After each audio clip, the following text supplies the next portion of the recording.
안녕하세요. 친절한 정은이에요. 오늘의 주제는 암과 암치료 방법입니다. 시청자분들께서는 제대로 된 암보험을 가입하고 있는지 보시고 스스로 판단해 보세요. 부탁이에요.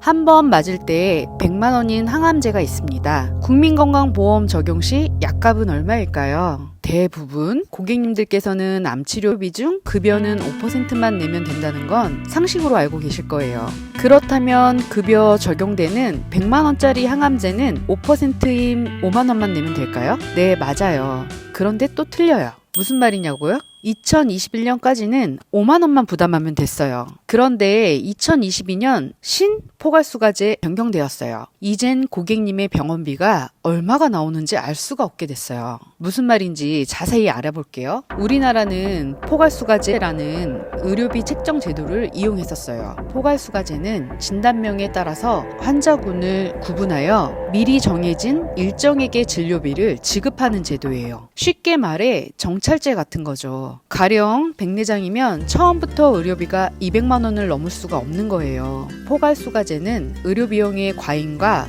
낭비를 위해 도입되었어요. 환자의 부담을 줄이고 건강보험 재정을 안정시키기 위해 필요한 조치였지요. 포괄수가제의 장단점은 다음과 같아요. 우선 장점은 본인 부담금은 줄어들고 건강보험의 보장성은 확대되었습니다. 병원비를 미리 가늠할 수 있으며 계산도 간편해집니다. 건강보험의 재정적 부담을 줄이고 정기적으로 건강보험의 지속 가능성이 확보됩니다. 반대로 포괄수가제의 단점으로는 의료 서비스의 질이 하락할 수 있습니다. 병원비가 정해져 있으니 의료기관 내에서는 진료비를 절약하기 위해 저렴한 재료나 약을 사용하거나 수술 시간을 단축하거나 입원 기간을 줄이는 등의 행위가 발생할 수 있어 만족도에 영향을 줄 수 있습니다. 그런데 혹시 인터넷에서 신포괄수가제 약값 폭탄 30만 원에서 570만 원으로 인상 이런 비슷한 정보를 접해본 적이 있으신가요? 이런 정보가 과연 사실일까요? 오늘 친절한 정은이와 함께 정확히 알아보도록 해요. 우선 건강보험 심사평가원에서 22년 적용 신포괄수가제 관련 변경사항이라는 공문을 각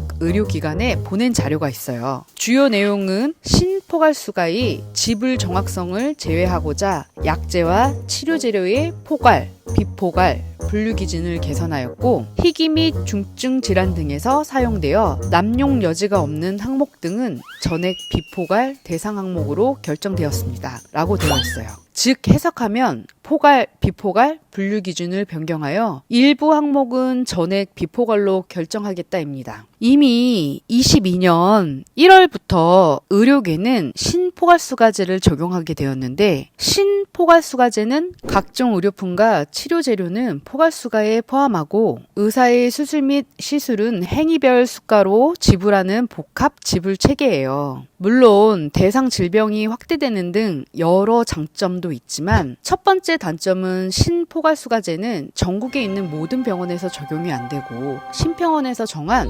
98개 기관에서만 적용된다는 점이에요. 이제 병원에 가실 때는 반드시 사전에 신포괄수가제가 적용되는 병원인지 아닌지 확인하고 내원하셔야 돼요. 잘못해서 신포괄수제가 아닌 병원에서 수술했다가 병원비 폭탄을 맞는 수가 발생할 수도 있어요. 두 번째 단점은 이게 더 심각한데 이군 항암제 및 기타 약제, 사전 승인 약제, 희귀 위약품, 일부 선별급여 치료제 등을 비포괄 대상으로 분류. 그동안 건강보험 대상이었던 항암제들이 2022년부터는 비급여로 바뀌게 된다는 점이에요. 청와대 국민청원에 가보시면 비급여 항암제를 급여로 전환해 달라는 내용이 있는 것을 알 수 있어요. 너무나 엄청난 병원비에 고통을 받는 사람들이 무척 많다는 반증이죠. 그럼 구체적으로 몇몇 사례를 들어볼게요. 2021년도까지는 5%만 지불하면 됐던 항암제 중 2022년부터는 100% 납입해야 되는 약제들이 뭐가 있는지 알아보도록 할게요. 대표적인 자궁암 치료제 키트루다 같은 경우에는 2군 항암제로 분류되어 3주마다 한 번씩 맞던 치료비가 28만 원에서 570만 원을 내야 하고요. 그 외에 국민폐암 치료제 옵디보나 대장암 치료제 아바스틴 같이 많이 쓰이던 항암제들이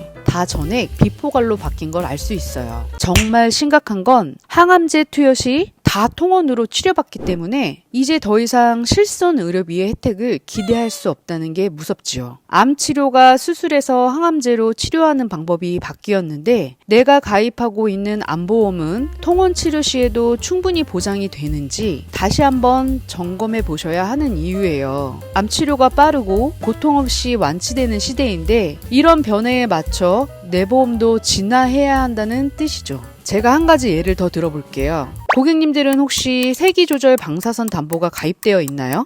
벌써 일부 보험사에선 양성자 방사선 치료비 담보로 출시하고 있는데 현실적으로 양성자 또는 꾸미 치료기라 불리는 중입자 치료를 받기에는 너무 어려워요. 우선 예약이 안 되실 거예요. 그런데 우리 주변에 이미 세기조절 방사선 치료가 보편화되어 있어요. 무려 전국 220여 개 병원에 세기조절 방사선 치료기가 보급되어 있습니다. 생각해보세요. 암수술 어디서 하실 거예요? 서울에 있는 대학병원에서 하실 건지요? 수술하면 끝인가요? 계속 항암제 또는 방사선 치료를 받아야 되는데 10분 방사선 치료 받으려고 서울까지 가실 건가요? 내가 수술한 대학병원과 협진이 되어 있는 병원이 집 근처에 반드시 있을 거예요. 대학병원에서도 여기 오지 말고 집 근처에서 방사선 치료 받으라고 권합니다. 흔히들 말하는 토모테라피라는 기계가 세기조절 방사선 치료기의 대표적인 치료기예요. 360도 돌아가며 내가 원하는 부위에만 내가 원하는 세기로 방사선량을 조절해가며 암세포를 죽이는 치료지요. 그래서 이름이 세기조절 방사선 치료기예요. 2011년 전국에 1921건밖에 안 되던 토모테라피 치료가 2018년엔 34,759건으로 엄청 늘었어요.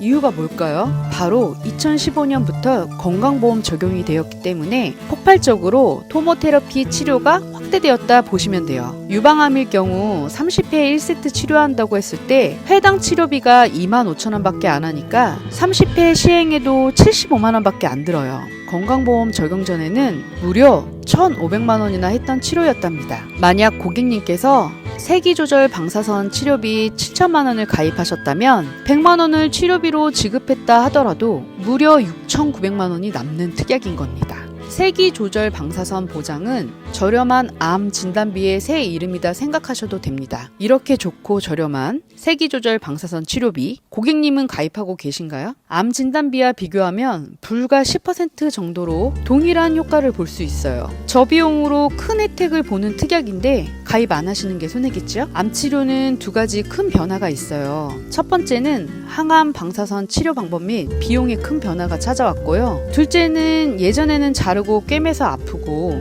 입원이 필요했던 치료에서 이젠 수술 안 하고 통원으로 치료하는 방법으로 변함에 따라 실비가 더 이상 우리를 보호해주지 않는다는 거예요. 고객님의 보험은 의학 패러다임의 변화에 최적화된 보험인가요? 잘 모르겠고 더 자세히 설명을 듣고 싶다 하시면 언제나 친절한 정은이에게 연락주세요. 구독과 좋아요는 더 좋은 정보를 제작하는 데 힘이 됩니다. 감사합니다. 부탁이에요.